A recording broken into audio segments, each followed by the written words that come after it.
इथं निगेटिव्ह देणार आहे आणि इथं पॉझिटिव्ह देणार आहे.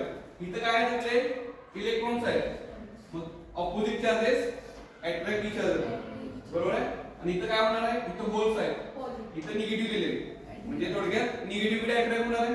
कळते का? हा गॅप काय झाला, तर इथून इथे इलेक्ट्रॉन्स फ्लो होईल का?